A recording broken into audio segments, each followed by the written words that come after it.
5 राज्यांच्या विधानसभा निवडणुकीमध्ये बाकीचे जे निकाल लागलेले आहेत ते एक्झिट पोलने जे अंदाज व्यक्त केलेले आहेत त्याप्रमाणे लागलेले आहेत. त्याला अपवाद ठरलं तामिळनाडू राज्य. कारण तामिळनाडू राज्यामध्ये DMK पक्षाची सत्ता येईल असं बहुसंख्य एक्झिट पोल जे आहेत या एक्झिट पोल यांनी अंदाज व्यक्त केला होता. मात्र प्रत्यक्षामध्ये जो निकाल लागला या निकालामध्ये DMK हा पक्ष 3ऱ्या नंबरवर फेकला गेला. माजी मुख्यमंत्री स्टॅलिन यांचा देखील पराभव झाला.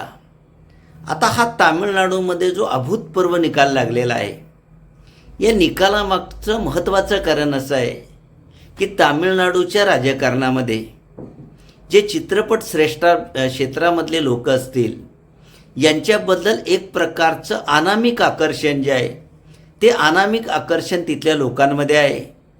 कारण विजय थलपती हे गेल्या 2 वर्षापासून त्यांचे जे फॅन क्लब्स आहेत या फॅन क्लबच्या माध्यमातून वेगवेगळ्या प्रकारची सोशल सर्व्हिस त्यांनी चालू ठेवली होती आणि या क्लबच्या माध्यमातून जनतेशी थेट संपर्क साधण्याचा प्रयत्न त्यांनी केला होता.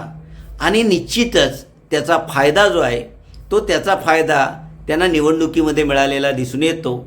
आणि तामिळनाडू राज्यामध्ये जे पारंपरिक 2 पर्याय होते DMK आणि AIADMK या दोन्ही पर्यायाला तिथले लोक कंटाळले होते. कारण दोघांचं जे राजकारण होतं ते द्रविड अस्मितेवर आधारलेलं हिंदी भाषिकांच्या विरोधावर आधारलेलं राजकारण होतं. पण गेल्या अनेक वर्षापासून जागतिकीकरणामुळे द्रविडीकरणाचा मुद्दा असेल किंवा हिंदी भाषिक विरोधचा मुद्दा असेल तो पूर्वी इतका प्रभावशाली राहिला नाही. हे दोन्ही पक्षांनी लक्षात घेतलेला नाही.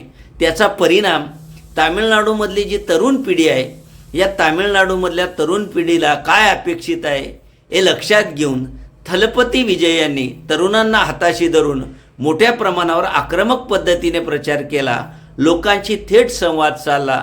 याचा परिणाम असा झाला की तामिळनाडू राज्य जे आहे त्या तामिळनाडू राज्यामध्ये त्यांना यश मिळालं आणि तामिळनाडूच्या राजकारणामध्ये एक 3रा नवा शक्तिशाली पक्ष जो आहे तो शक्तिशाली पक्ष म्हणून तो उदयाला आला आणि विजय थलपती हे तामिळनाडू राज्याचे मुख्यमंत्री बनतील आणि तिथलं जे राजकारण आहे त्या राजकारणाला त्यांच्या विजयामुळे एक वेगळं वळण जे आहे ते वेगळं वळण मिळालेलं दिसून येतं.